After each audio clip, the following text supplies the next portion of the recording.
everyone, welcome back here to my channel where I play Plant Zoo. My name is Nisse and today we are going to make a habitat for the Himalayan brown bear here in Future Life Asia.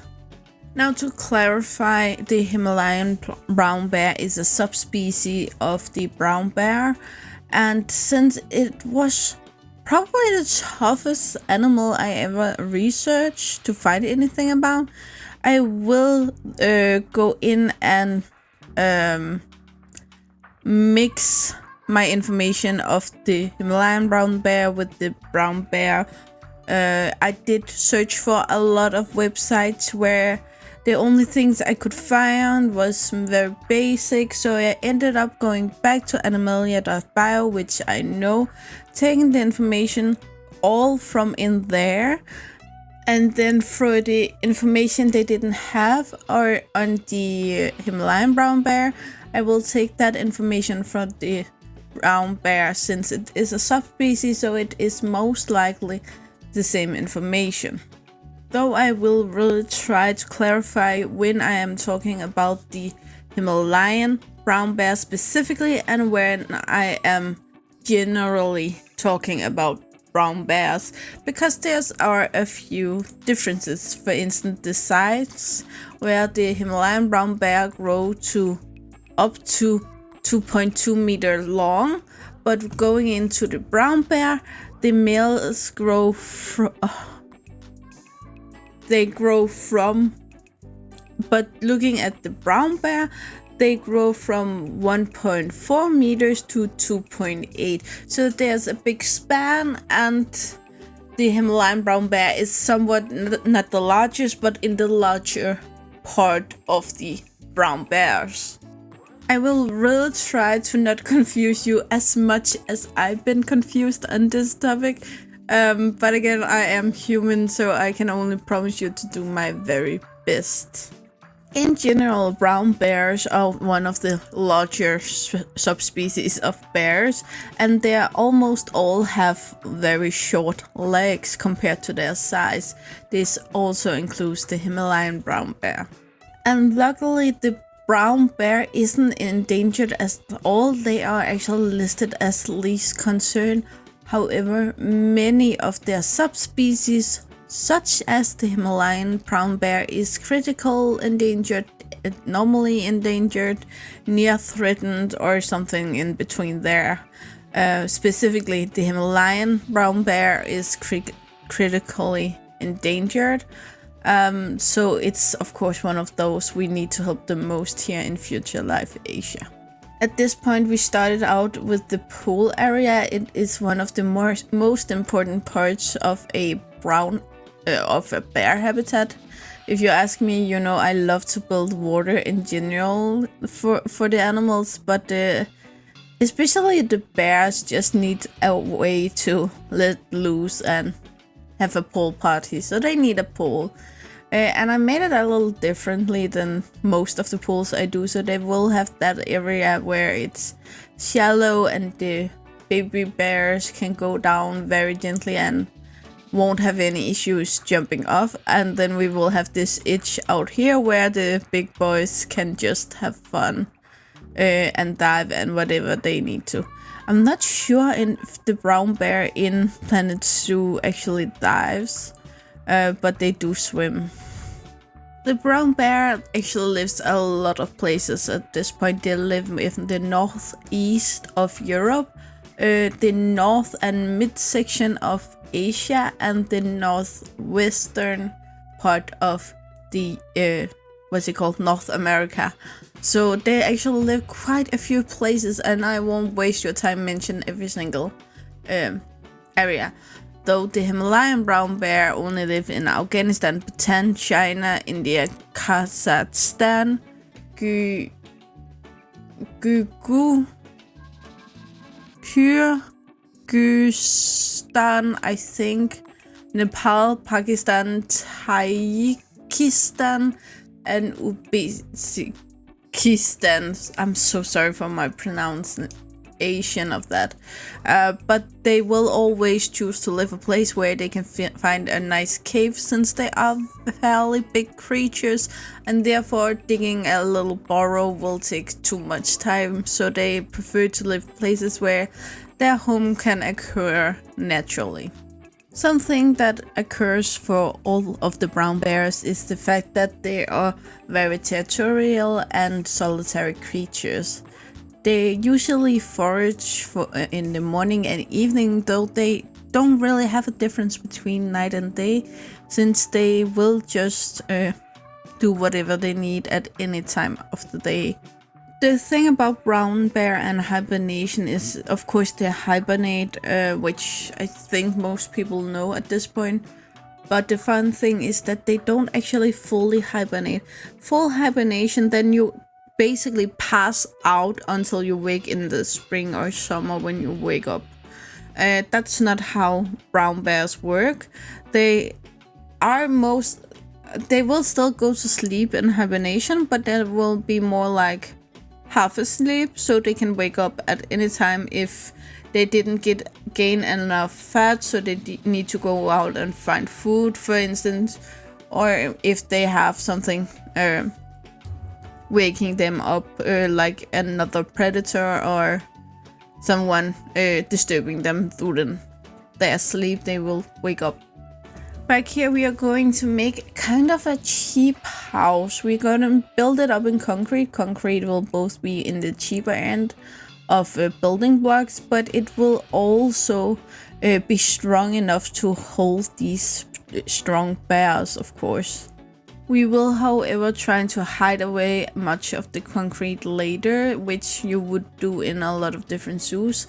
So you will have this kind of cheap building, but covered in something that makes it look more nice and expensive. So that's what we're going for here. I also built it in levels, so the babies will learn to use their legs. They will need to use them for climbing when we release them into the wild. So it's important that they get this feeling. I also wanted their house to be kind of a cave feeling, so they know what to look for a home when we release them. And though they always will choose to live on their own in their dens through the winter and most of the year, they can actually decide to meet up in bigger groups at certain times of year. For instance, when the salmon goes in through the streams to reproduce, the bears knows there are going to be lots of food for everyone, so there's no reason to fight about it. So therefore they can live in group in that period.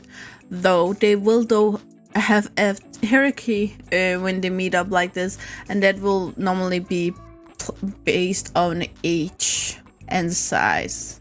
In the autumn, before it gets time for them to hibernate, some of the bears actually move up to hundreds of kilometers in search for enough food, since they do need kind of a lot to be able to make it through winter.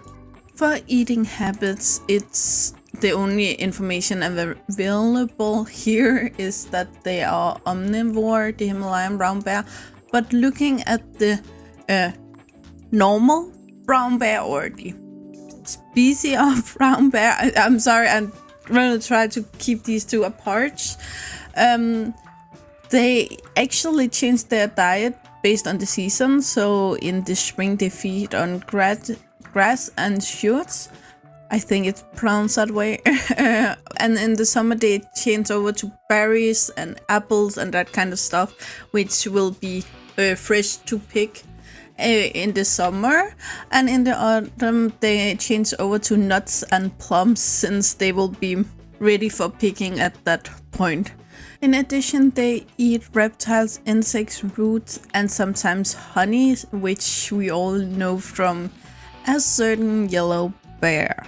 Talking about mating habits, I will also take this information from the brown bear, since there really aren't any available for the Himalayan brown bear. The brown bears are, and I have never heard about this term before, but they are serially monogamous, which means during the mating season which span from May to July. A male will kind of move in with a female for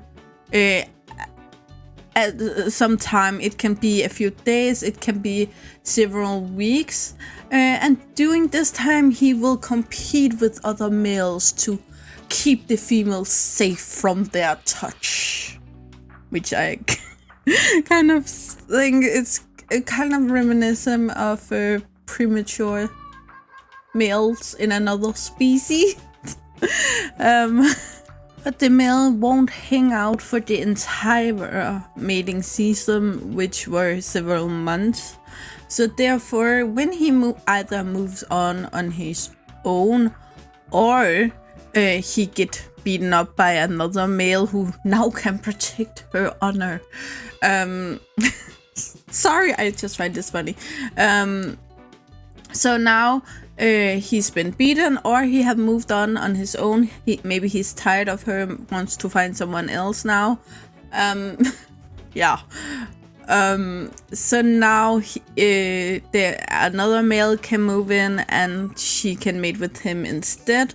Maybe she already pregnant. However, yeah, a lot of things can happen at this point. But mainly the end goal is to get her pregnant, and I'm pretty sure that she doesn't really care, besides the point that she wants her child to grow up big and strong, so she wants a big and strong mate for that. So therefore they are monogamous while he is living with her, but when he moves on for one reason or another, then she will change mate, and therefore this serial monogamous behavior occurs. After all of this mating is over, the female will hopefully be pregnant, and after about 8 weeks she will give birth to 1 to 4 cubs. They will already be ready to start foresting with her, but she will still give them milk until spring. During the next couple of years, this can last for 2 to 4 years, depending on male, female, and depending on the subspecies of brown bear. And during this time, she's their teacher, and she will learn them all they need, hunting techniques, how to forage, where to den, and basically how to take care of themselves. The female cubs will be ready to start mating on their own when they are about 5 or 7 years old. However, the males will normally wait longer, not because they aren't physically ready to mate, but because of the system where they kind of need to be able to protect the female from other mates. So to make sure they don't get killed, they will wait until they are bigger and stronger. Now jumping back to the build for a while here, we need a little sunbathing area up here, and this is also a kind of a way to hide out the cave we made in here of concrete. So we will make this first part out here of stone, and then make this stone wall go down here, and then in front of that we will make like a, not a staircase like we did inside, but more like a what's it called, a incline here, so they will be able to go down here. As far as I remember, it's a 15 degrees angle, which most of the animals in Planet 2 can go up and down of. Then we use this again to cover down here.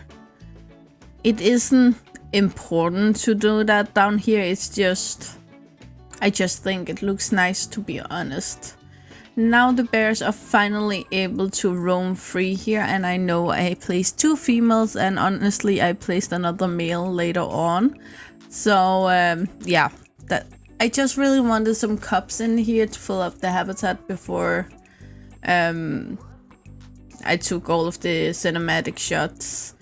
it is an issue I have sometimes where, because a lot of the animals are a long time to breed, then I put some extra in, but then I let the extra die out before I get new ones, so over time they will have a better amount, but it's just in the beginning to kickstart the habitat I do this. And here you can see we start off really covering the entire thing here in stone, and this would probably be made by faux rocks, but it's just to give the feeling. We also need to remember that we have the ride on this side where guests are up in the air so they can see a lot of this, so therefore we are even going to do this on the roof. I know I made a big cave for them since there are only supposed to be a male, a female, and a few cubs in here. But the thing is though, I really wanted to make sure that there were enough space for them to also have fun in there and just play around, just lay relaxed, whatever they wanted to do. Because they are still kind of shy creatures and the guests can actually come fairly close. Even though I have that gap between the guest and the habitat, I wanted the bears to be able to just go away and get some peace if they wanted to. Here I tried to make a mesh of colors to make the line between the tropical rocks and the, I think it's the savanna rocks or the desert rocks, these ones. I wanted to, it's the savanna rocks. I wanted to soften the not translation, what it's called, the change between the two colors this way, so you would give a less harsh line between the colors. Then in here I covered the savanna rocks with the darker rock here in the back, but not in the front. Down here I was actually planning to go in and use a lot of time to mash it all together, but it just didn't make sense since they kind of automatically did that. And since we have 2 educational boards, a trash can, a donation box placed just on top of it, so the guests couldn't actually see the area where the stone changes, so it didn't make sense to use the time on it.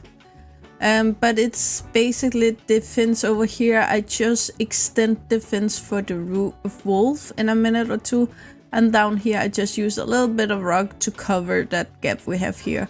The wall piece here is 2 meters, so up to the roof we will have about 3 meters at least, and then the little rocky thing in the end will give us that. It is so fairly important to remember that these bears live in Himalaya, so they need a colder area. And this side I actually put it all the way only down to 20, I believe. The first one I put to 0 degrees so we can have a snow area. This will also go to 20, so it isn't too cold for the guest either. Then we place another one here and that goes to 0. So we have 2 to 0 closest to the wolf, who also have snow and can take the cold. But on the other side we only go down to 20, so we make sure that the next animal doesn't freeze its paws off. Now once again I'm going to talk about brown bears in general here, talking about the threats, since I couldn't find specifically for the Himalayan brown bear. So all of the threats I mentioned may occur on some brown bears more than others, so you have to keep that in mind. And trust me when I say there is a lot. We have the normal culprits here. We have loss of habitat, fragmentation of the populations, of course. These do also cause inbreeding, which also thereafter can give some genetic issues. Over time. We all know inbreeding is bad. This game are really good at showing it off, actually, what's happened to the genetics of your animal if you keep inbreeding in the game. Besides that, we also have the human aspect of this. We build highways, settlements, and we develop agricultural areas, which of course decrease their habitats and also take a lot of their food away. Besides that, they are looked at as vicious creatures in a lot of areas at the world still, and people who like to hunt sheep and cattle often assume that the bears are killing that and therefore also hunt the bears. Besides that, also farmers do also kill the bears if they intrude on their property. They are also killed just for the hunting sport.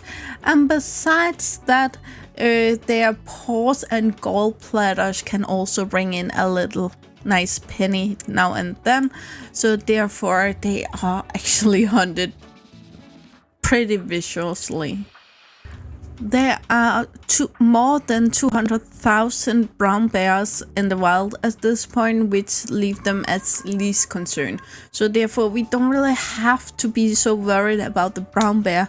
However, we don't even have the numbers for the Himalayan brown bear. And they are listed as critical endangered. So it is very important to put all of these subspecies apart, since it isn't the only subspecies that is critical endangered, but because we have so many subspecies, the brown bear overall, there are plenty of them. The brown bears overall are actually extremely important for a lot of ecosystems. First of all, they keep populations of their prey low so they don't overpopulate an area. On the other hand, they also eat a lot of berries and nuts and other kinds of fruits, and by doing that they help spreading seeds throughout the area while they eating these. Sometimes they just drop them, sometimes they eat them and poop them out, and that way they also fertilize the area. Keeping in mind, therefore, the Himalayan brown bear can actually be very hard for the environment to lose. But I will give you a break from my voice now, and I will be back after the cinematics.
Okay, everyone, it seems like we are here. I will try to turn the sun actually so you could see it better here on our final shot here, but it's what we have.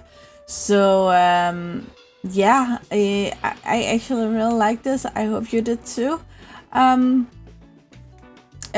you can see, we already started the house for the next animal in this area.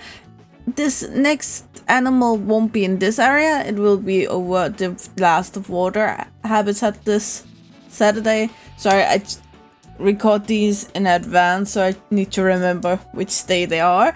So Saturday we're going to build over there, and then hopefully sometimes next week we will get back here and put in another animal back here. You feel free to guess what it is, but I'm not gonna tell you right now. Yeah, I hope you enjoyed it, and now I hope you will have an amazing day. It's summer, it's Wednesday when this comes out, and it hopefully still sunny, shiny outside. So go and enjoy the weather, enjoy the summer, and hopefully enjoy your vacation. You know the drill, like, subscribe, and turn on the bell notification so you know the next time I upload a video. I really hope to see you again, either in the comments below or in the next video. Bye guys!